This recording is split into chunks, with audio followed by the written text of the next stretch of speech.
وإذ قال ربك للملائكة إني خالق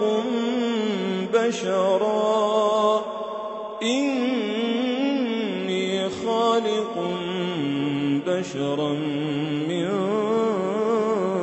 صلصال من حمأ مسنون فإذا سويته ونفخت فيه من روحي فقعوا له ساجدين فسجد الملائكة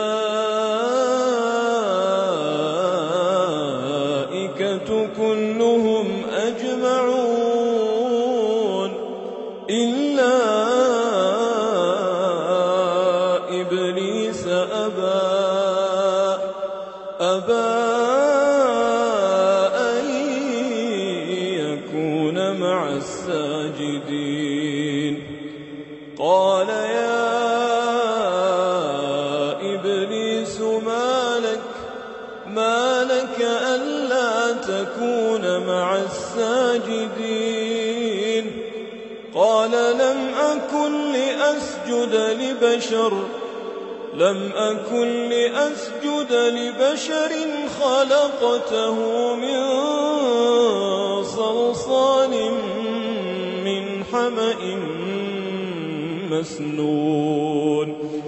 قال فاخرج منها فإنك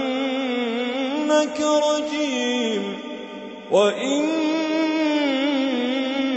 عليك اللعنة إلى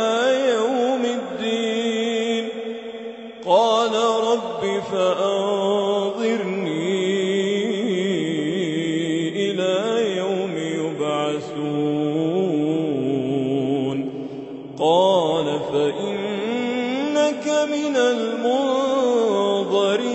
إلى يوم الوقت المعلوم قال رب بما أغويتني لأزينن لهم في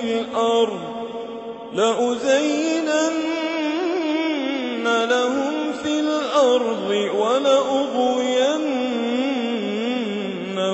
أجمعين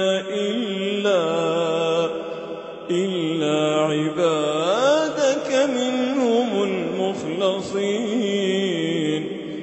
قال هذا صراط علي مستقيم إن عبادي ليس لك عليهم سلطان إلا من اتبعك من الغاوين وإن جهنم لموعودون